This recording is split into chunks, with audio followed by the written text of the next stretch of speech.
এই অবস্থায় এক শ্রেণীর আলেম ওলামা বলছে সংগঠন করা হারাম। কেউ যদি বলে আগ্নেয়াস্ত্র দিয়ে যুদ্ধ করা হারাম, রসুলের জামানায় তলোয়ার দিয়ে লাঠি দিয়ে যুদ্ধ হয়েছিল, তোমরাও এখন করো, তো অমুসলিমেরা তোমাকে আগ্নেয়াস্ত্র দিয়ে মারবে আর তুমি লাঠি নিয়ে যাবে তার মোকাবেলা করতে, হয়? হবে না।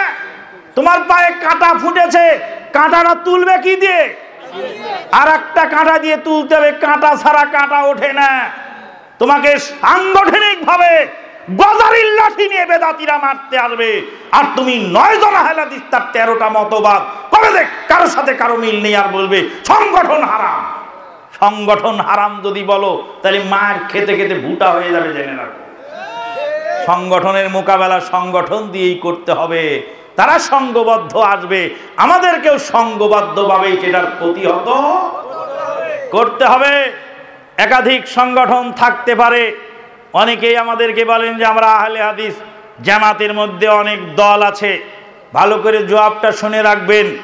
দল বলা হয় 3টা জিনিস থাকলে, একটা হলো একজন নেতার নেতৃত্বে একদল কর্মী বাহিনী নির্ধারিত কর্মসূচি দিয়ে থাকে নির্দিষ্ট লক্ষ্য উদ্দেশ্য বাস্তবায়ন করার জন্য, এটার নাম হলো দল। নেতাও আলাদা, কর্মীও আলাদা, লক্ষ্য উদ্দেশ্য কর্মসূচিও আলাদা, তখন হয় ওটার নাম দল। আমাদের আহলে হাদিস জামাতের মধ্যে একাধিক সংগঠন আছে, আছে কি নাই? একাধিক নেতা আছে কি নেই? একাধিক কর্মী বাহিনী আছে কি নেই? একাধিক সংগঠন আছে, নেতৃত্ব আলাদা, কর্মীও আলাদা, লক্ষ্য উদ্দেশ্য সবার এক, সবাই কোরআন সুন্নাহ এবং তাওহীদ প্রতিষ্ঠার কাজ করে। মনে করেন আপনার গ্রামে একটা মসজিদ ছিল আহলে হাদিস, সেই মসজিদে জোরে আমিন হতো। বিভিন্ন কারণে মসজিদ এখন ভেঙে ভেঙে ভাগ হয়ে 5টা মসজিদ হয়েছে, 5টা মসজিদেই জোরে আমিন হচ্ছে, 5টা মসজিদেই রাসূলের তরিকায় সালাত হচ্ছে। এই গ্রামের লোক কি 5 ভাগে বিভক্ত হয়ে গেছে? না, এই গ্রামের লোক 5 মসজিদে সালাত আদায় করে, কিন্তু এখানে কোনো বিভক্তি নাই। অবশ্যই এখানে লক্ষ্য উদ্দেশ্য যদি এক থাকে তাহলে সেক্ষেত্রে সেটাকে আমরা বিভক্তি বলতে পারি না। আল্লাহ পাক আমাদেরকে কবুল করুন। দলটা হলো মুহাম্মদুর রাসূলুল্লাহ সাল্লাল্লাহু আলাইহি ওয়াসাল্লাম বলেন, লা ইয়াতিয়ান্না উম্মতি কামা আতালা বানি ইসরাঈল হাদওয়ান্না আলবিন নাল। সাহাবীরা শোনো, আমার উম্মতের অবস্থা এক সময় ইহুদি খ্রিস্টানদের মতো হয়ে যাবে। একবার জুতাই যেমন মিল আছে, আমরা যে জুতা যে পায়ে পরি, ইহুদি খ্রিস্টানরা সেই জুতা সেই পায়ে পরে, তাই না? বলছে আদর্শের ক্ষেত্রেও ঠিক অনুরূপ মিলে যাবে। এরপরে আল্লাহ রাসূল বলছেন, ওয়া ইন্নাহু সায়াখরুজু ফি উম্মতি আকওয়াম। শোনো, ইন্না বানি ইসরাঈল তাফাররাকাত আলা সিনতানা সাবিনা মিল্লাহ। বানি ইসরাঈলরা বিভক্ত হয়েছিল 72টি দলে। ওয়া তাফতারিকু উম্মতি আলা সালাসাতি ওয়া সাবিনা মিল্লাহ। আর আমার উম্মত বিভক্ত হবে 73টি দলে। কে বলছেন এটা? এ দেখেন, দল বুঝাচ্ছেন। এবার আমি কি আপনাকে বুঝাতে পারছি? আগে বুঝালেন পথ, এবার বুঝাচ্ছেন কি? দল। তারপরে বলছেন, শুনে রাখো, কুল্লুহুম ফিন্নার ইল্লা মিল্লাতাও ওয়াহিদা। সবগুলো 73টি দলে সবগুলো জাহান্নামে যাবে, একটি ব্যতীত। ক্বালু মান হিয়া ইয়া রাসূলুল্লাহ। সাহাবা কেরাম প্রশ্ন করলেন, আল্লাহ রাসূল, কোন দল জান্নাতে যাবে? রাসূল সাল্লাল্লাহু আলাইহি ওয়াসাল্লাম একটা উত্তর দিয়েছিলেন, মা আনা আলাইহি ওয়া আসহাবি। আমি এবং আমার সাহাবীরা যে পথে আছি, এই পথে যারা থাকবে তারাই হলো জান্নাতি দল। বলুন আলহামদুলিল্লাহ। তাহলে আগে মিলিয়ে দেখতে হবে রাসূলের আমলের সাথে আমার আমলের মিল আছে কিনা, সাহাবীদের আমলের সাথে আমাদের মিল আছে কিনা। এই 2টা শর্ত করে দিলেন রাসূল সাল্লাল্লাহু আলাইহি ওয়াসাল্লাম। আরেকটি হাদিসে বলেছেন, শোনো, ওয়ামাইয়া ইশকুম মিন বাদি ফাসারা ইখতিলাফান কাসীরা। অচিরেই আমার মৃত্যুর পর পরে অনেক ইখতিলাফ দেখতে পাবা, অনেক ইখতিলাফ দেখতে পাবা। ফালাইকুম বিসুন্নতি ওয়া সুন্নাতিল খুলাফায়ে রাশিদিন মাহদিন। ও ইখতিলাফের সময় তোমরা আমার সুন্নাতকে এবং খুলাফায়ে রাশিদিনের সুন্নাতকে আঁকড়ে ধরে থাকবা। আল্লাহ রাসূল পথ বাতলিয়ে দিচ্ছেন। যখন দলাদলিতে ভর্তি হয়ে যাবে, তখন সমস্ত দল ত্যাগ করে আমি এবং আমার সাহাবীরা যে আদর্শের উপরে ছিলাম, এই আদর্শের উপরে তোমরা টিকে থাকবে, এর বাইরে যাবে না। একজন হলেও, কয়জন হলেও? একজন হলেও। শুনুন, বাংলাদেশে দল তৈরি হয়েছে অসংখ্য, যেগুলো সংগঠন, এইগুলো দল নয়। সংগঠনকে দলে পরিণত করা যাবে না, অসম্ভব। সংগঠন দল নয়, এটা দাওয়াতি কাফেলা। যে সংগঠন দলের পরিচয় দিবে, যে সংগঠন দলের পরিচয় দিবে, এটা সংগঠন না, এটা ফেরকা। যে সংগঠন, জামাত মানে আর সংগঠন মানে আর ফেরকা মানে কি এক না? জামাত শব্দের অর্থ হলো সংগঠন, আর ফেরকা শব্দের অর্থ হলো দল। জামাত মানে দল নয়। আল্লাহর নবী দল বলেননি, খলিফা ব্যতীত কোনো দল হবে না। কথা আবার বুঝুন। ইখতিলাফে ভর্তি, দলাদলিতে ভর্তি। আল্লাহর নবী মুহাম্মদ সাল্লাল্লাহু আলাইহি ওয়াসাল্লাম বললেন যে আমার উম্মতের মধ্যে ৭৩টি দল হবে, সব দল জান্নাতে জাহান্নামে যাবে, একটি যাবে জান্নাতে। তাদের পরিচয় কি বললেন? মা আনা আলাইহি ওয়া আসহাবি। তারা কারা? এদের পরিচয়টা কি? এদের বৈশিষ্ট্যটা কি? বৈশিষ্ট্য বললেন, যারা আমার আকীদায়, আমার সাহাবীদের আকীদায়, আমার আমলে, যারা সাহাবীদের আমলে বিশ্বাসী, যারা আমল করবে, আমি যে আকীদা পোষণ করি, আমার সাহাবীরা যে আকীদা পোষণ করে, ওই আকীদা যারা পোষণ করবে, আমি যে আমল করি, সাহাবীরা যে আমল করে, এই আমল যারা করবে, তারা হলো জান্নাতি দলের মানুষ। বলুন আলহামদুলিল্লাহ।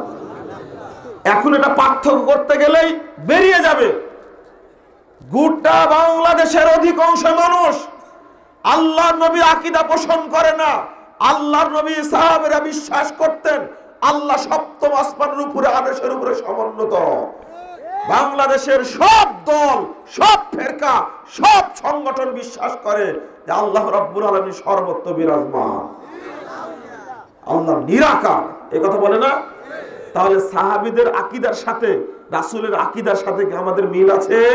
নাই। যতদিন মিল না থাকবে ততদিন ওই ব্যক্তি সিরাতে মুস্তাকিমে নাই। ও সিরাতে মুস্তাকিমে নাই, অসম্ভব ব্যাপার। আরেকটা কথা বলছেন, ফালাইকুম বিসুন্নতি ওয়া সুন্নাতিল খুলাফায়ে রাশিদিন আল মাহদিন। যখন খলিফা থাকবে না, যখন মানুষ দলে দলে বিভক্ত হবে, তখন তোমরা আমার সুন্নাত এবং আমার সাহাবীদের সুন্নাতকে, খুলাফায়ে রাশিদিন অর্থাৎ খলিফাদের সুন্নাতকে শক্ত করে আঁকড়ে ধরে থাকবে। এটা আল্লাহর নবী বলছেন। বলুন তো, এটা কি দলের কথা বললেন না আদর্শের কথা বললেন? আদর্শ। জাকির নায়েক কোন দলের মানুষ? কোন দলের লোক? ইনি হলেন আহলে হাদিস আকীদা, সালাফি আকীদার মানুষ। আলহামদুলিল্লাহ। আমরা কি কোনো দলের? যে না। এই কথাটা আবারও বলতে হবে আপনাদেরকে, আমরা কোনো দলের না, আমরা আহলে হাদিস এবং সালাফি আকীদার মানুষ। বলুন আলহামদুলিল্লাহ। কোন দলকে মানি না। দল মানে ফেরকা। কুমিল্লা থেকে একজন দায়িত্ব নিয়ে দাওয়াতি কাফেলা চালাতে পারেন, এটা সংগঠন। একজন ব্যক্তি ঢাকায় থেকে সহিহ আকীদার লোকজনকে পরিচালনা করতে পারে, এটা একটা সংগঠন। যেমন সৌদি আরবে হাজারো ইসলামিক সেন্টার আছে না? বৃহত্তর স্বার্থে সমস্ত কাফেলার লোক ঐক্যবদ্ধ হবে, এক জায়গায় বসবে, বসে রাষ্ট্রীয় বৃহৎ বিষয়কে মোকাবেলা করবে। প্রত্যেকের আকীদা থাকবে এক, প্রত্যেকের আমল থাকবে এক, কিন্তু খাস খাস সংগঠন অসংখ্য থাকতে পারে। কথা কি বুঝতে পেরেছেন আমার? এটা দল নয়, দল বললে ফেরকা হয়ে যাবে। আল্লাহর নবী আমাদেরকে বললেন, মুহাম্মদুর রাসূলুল্লাহ সাল্লাল্লাহু আলাইহি ওয়াসাল্লাম, মা আনা আলাইহি ওয়া আসহাবি। একটা মূলনীতি মনে রাখবেন, যদি আপনি ব্রিটেনে থাকেন, যদি আপনি ভিয়েনা থাকেন, যদি আপনি সুইজারল্যান্ডে থাকেন, আপনি যদি নেদারল্যান্ডে থাকেন, ওখানে যদি কাউকে না পাওয়া যায়, তাহলে কি আপনি জান্নাতে যাবেন না? বুঝতে পারেননি কথা? ওখানে যদি কোনো মুসলিম না থাকে, আপনি যদি একাই মুসলিম হন, ওখানে জান্নাতে যাওয়া যাবে না? আশ্চর্য কথাবার্তা। আমার শর্ত হলো এটা, নেদারল্যান্ডে ইসলামিক খলিফা নাই, কিন্তু আমি আল্লাহর নবীর আদর্শ, সাহাবীর আদর্শ ধরে রেখেছি, আমি জান্নাতে যাব ইনশাআল্লাহ। কথা বুঝতে পেরেছেন? তাহলে তো আদর্শ যখন, বরং আল্লাহ নবী মুহাম্মদ সাল্লাল্লাহু আলাইহি ওয়াসাল্লাম হুযায়ফাকে বলছেন, সহিহ বুখারীর 1049 পৃষ্ঠার হাদিস, যে হাদিসটা আমি আগেই অনুবাদ করতে পারতাম।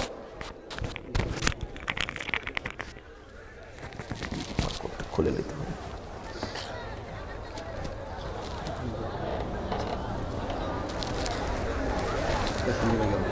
আমি ওই হাদিসটা আগে বুঝালাম পথ, তারপরে বুঝালাম দল। আল্লাহ বলছেন, ইন্নাল্লাযীনা ফাররাকু দীনাহুম ওয়া কানু শিয়া লাস্তা মিনহুম ফি শাই। 159 নম্বর আয়াত সূরা আনআম। যারা দিনকে টুকরো টুকরো করেছে এবং দলে দলে বিভক্ত হয়েছে, হে মুহাম্মদ তুমি তাদের অন্তর্ভুক্ত নও, তোমার সাথে তাদের কোনো সম্পর্ক নেই। আপনি এই আয়াতটা বুঝেন, দিনকে টুকরো টুকরো করা মানে কি? কেউ শুধু জিকিরটা নিয়েছে দিন থেকে, ফতোয়া দিয়েছে জিকির না করলে জান্নাত পাওয়া যাবে না, ও জিকির নিয়ে ব্যস্ত। এক শ্রেণীর মানুষ শুধু ফজিলত নিয়েছে, টঙ্গীর মাঠের দলটি শুধু ফজিলত দিয়ে মানুষকে বুঝাচ্ছে, আর কিছু জিনিস বুঝানোর দরকার নাই তাদের কাছে। আর এক শ্রেণীর মানুষ মনে করেছে ইসলাম প্রতিষ্ঠা হবে গণতন্ত্রের মাধ্যমে, না হলে ইসলাম প্রতিষ্ঠা করা যাবে না। ওরা মনে করে নিয়েছে শুধু নির্বাচন করলেই জান্নাত পাওয়া যাবে। বলুন, আগুন আর পানি একসাথে বসবাস করতে পারে? ইসলাম হলো তাওহীদ বিধান, গণতন্ত্র হলো শিরকি বিধান। কখনো শিরক আর তাওহীদ এক জায়গায় হতে পারে না। তাওহীদ আর শিরক কখনো এক জায়গায় হতে পারে না। বরং যারা গণতন্ত্রের মতবাদকে মেনে নিয়ে ইসলামের মধ্যে ঢোকানোর চেষ্টা করবে, তারা ইসলামকে বিকৃত করার চেষ্টা করে, ইসলাম প্রতিষ্ঠা নয়। অসম্ভব। আর এক শ্রেণীর মানুষ মনে করছে ফজিলত আর কতদিন বর্ণনা করবো, আর জিকির আর কতদিন করব, আর ভোট আর কতদিন করব। হাসিনা খালেদাকে মার, সবাইকে কাফের বলে ঘোষণা কর, বোমা মার, জঙ্গিবাদী কার্যক্রম তৈরি কর, দেখ সবাই মরে যাবে, আমরা ইসলামী রাষ্ট্র চালাবো। আছেন এক শ্রেণীর মানুষ। এই জঙ্গিবাদ ইসলামের জন্য ভয়ঙ্কর একটা রূপ। জঙ্গিবাদ ইসলামের জন্য ভয়ঙ্কর রূপ। বর্তমান বিশ্বে মুসলিমদের কোণঠাসা করার জন্য, মুসলিম দেশগুলোকে বিতর্কিত করার জন্য ইহুদি খ্রিস্টান কর্তৃক প্রতিষ্ঠিত এই জঙ্গি তৎপরতা চালানো হচ্ছে। এটা মুসলিম উম্মাহকে ধ্বংসের একটা পাঁয়তারা মাত্র। এর থেকে সাবধান। এরাও চাচ্ছে ইসলাম প্রতিষ্ঠা করতে। আর কত বড় গাঁজাখোর, একটু চিন্তা করেন। একটু বলি আপনাদেরকে, বৈরাগীরা বলছে যে লোকালয়ে থেকে আল্লাহকে মানা যাবে না, সব জঙ্গলে চলে যেতে হবে। আর সব লোক যদি জঙ্গলে যায়, ওটাকে জঙ্গল থাকবে? বলেন তো, এটা জঙ্গল হবে? আর একটা, আরে ব্যাকুব, সবাইকে যদি কাফের বলি ফতোয়া দিস, আর সবাইকে যদি ব্রাশ ফ্রাই করে মেরে ফেলে দিস, তুই ইসলাম প্রতিষ্ঠা করবি কার উপর? বাংলাদেশের সব লোক নাকি মুশরিক। আপনারা মানে বুঝতে পারছেন না। আরে জঙ্গিদের ফতোয়া বাংলাদেশের সব লোক মুশরিক কাফের। আরে সবাই যদি কাফের হয়, মুশরিক হয়, সবাইকে যদি মেরে ফেলে দিস, তুই দিন কায়েম করবি কার উপরে? এটা কমন সেন্স থাকা উচিত। তো গড়ে ফতোয়া দিলেই হলো।